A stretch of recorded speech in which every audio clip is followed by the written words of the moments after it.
السلام عليكم واهلا وسهلا بالمتتبعين دياولي كيف ما العادة. حكاية وقصة جديدة ومعها عبرة.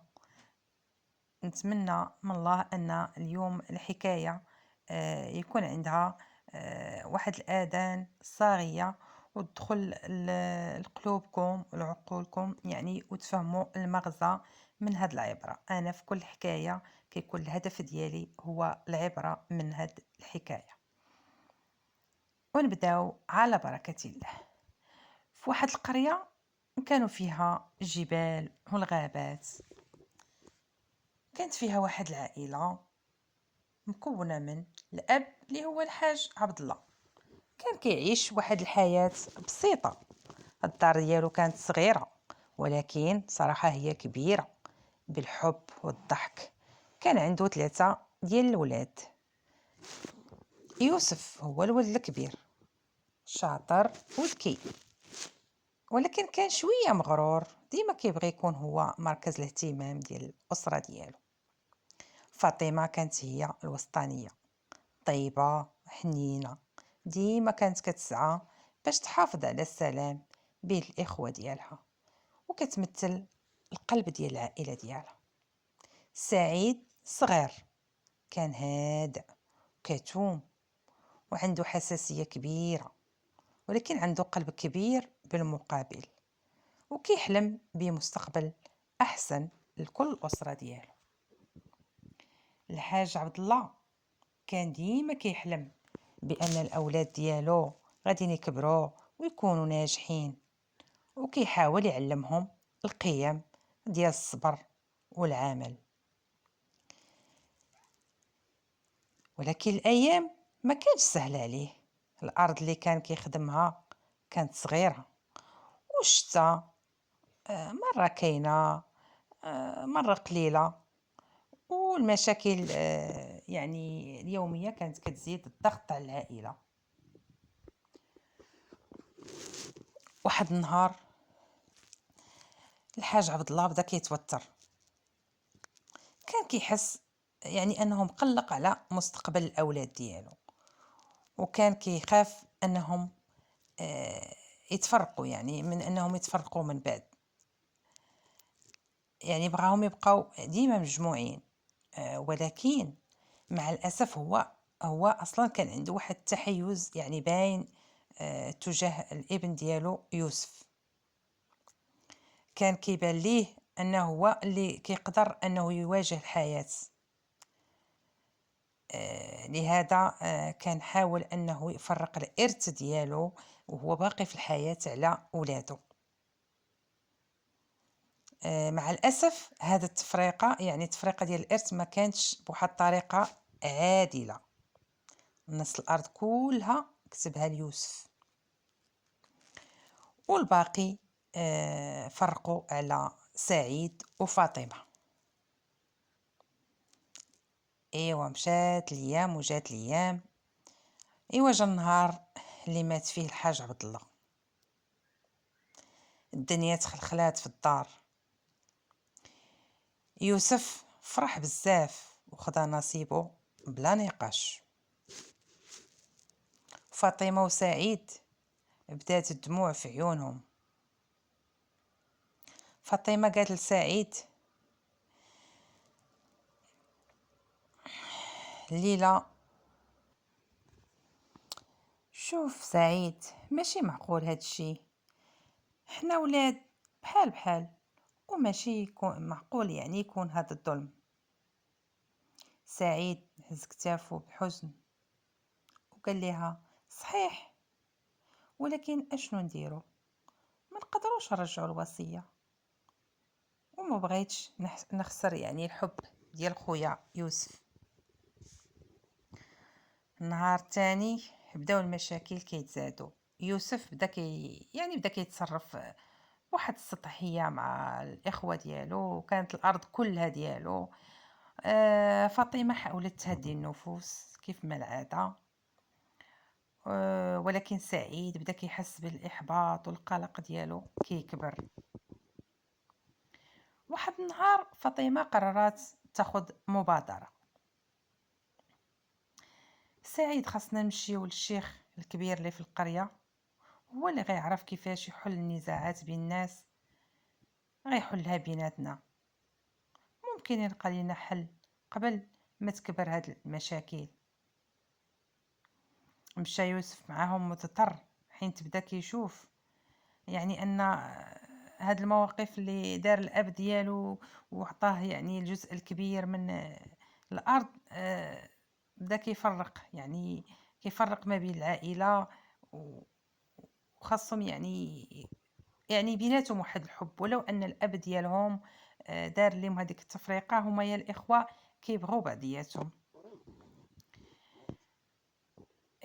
مشاو عند هداك السياد، يعني خاصهم يفكروا في شي طريقه اللي يعاودوا يقسموا داك الارث بالعدل، وشي طريقه اللي تعاود ليهم داك الحب كيف ما كان.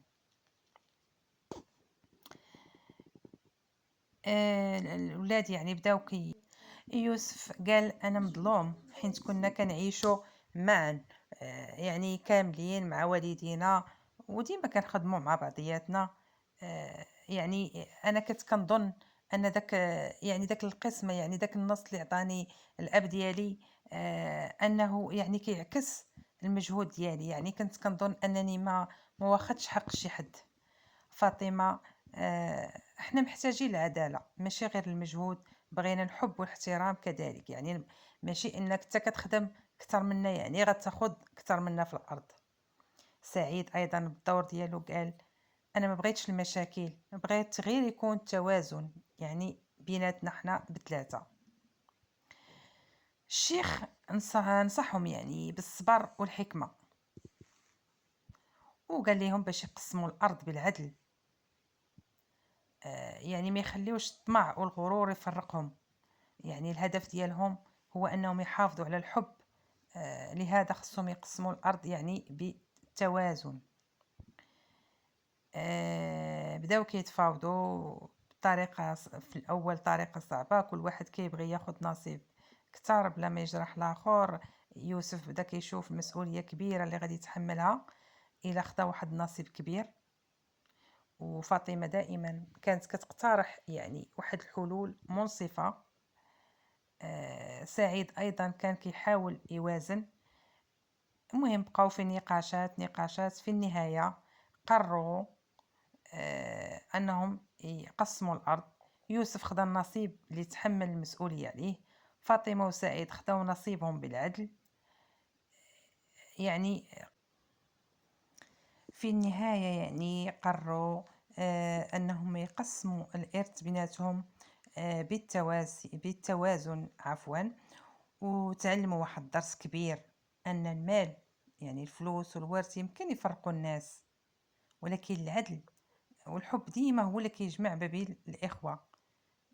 يعني الحمد لله ان هاد الاخوه آه، عندهم واحد العقل وواحد الحب يعني كبر بيناتهم، خلاهم انهم يصلحوا واحد الخطأ اللي داروا الاب ديالهم. الحمد لله الايام اللي جات من بعد خلاتهم انهم يخدموا مع بعضياتهم في الارض، داروا مشاريع صغيره باش يقويوا الوضع ديالهم. القريه يعني اللي هما فيها لاحظوا التغيير، الناس بقات كتحكي على الحكمه ديالهم، وحكمه الشيخ ايضا يعني اللي خلاهم يوصلوا لهذا القرار، والروح ديالهم الطيبه اللي قدرت انها تصلح داك الخلاف اللي كان بيناتهم. فمن هاد الحكاية أو القصة كنستنتج واحد العبرة عظيمة بزاف، وهي أن المال يقدر يفرق ما بين الناس، ولكن الحب والحكمة العدل يعني راهما أهم ثروة. يعني ممكن أن الإنسان يزرعها، راه كتزرع حتى بحال الزرع، خاصة ديك الحب.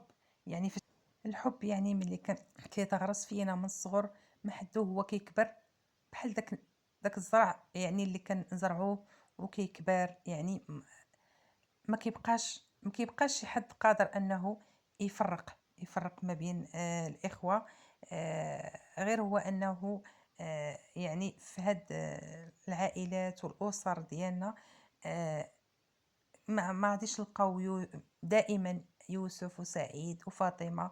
كاينين شي اشخاص يعني اللي آه، يكفي انه كياخد داك النصيب ولجهته، ما كيعرفوش واش اصلا مقبول عند الله ولا ما مقبولش. ما كيبقاش يهمه، ما كتبقاش لا صلة الدم ولا صلة القرابة. يكفي انه هو ياخد هذاك الارث.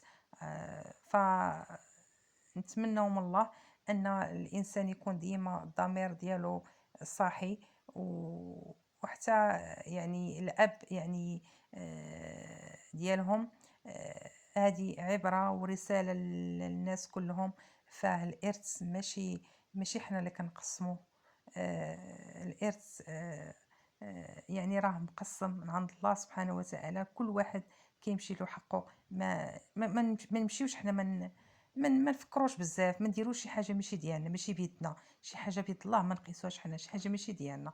فالإرث الانسان ملي كيمشي عند الله، الإرث هذاك الشيء ماشي ديالو. يعني الله سبحانه وتعالى راه مقسمه سلفا لكل ذي حق حقه. آه، فما كاين لاش الانسان يمشي عامر هاز معاه ذنوب ديال واحد اخر، اللي في الاصل ما غاديش نفع هذاك السيد، ما غينفعو غير العمل الصالح. اعزائي، الى هنا يعني كنتمنى انني وصلت لكم الفكره. آه، شكرا لكم على الإصغاء ديالكم. تحياتي للناس جداد اللي دخلوا عندي القناة. شكرا لكم، ما تنسوش لايك. الناس اللي قدام شكرا على المتابعة. الدار داركم. إلى اللقاء، إلى قصة وإلى عبرة جديدة.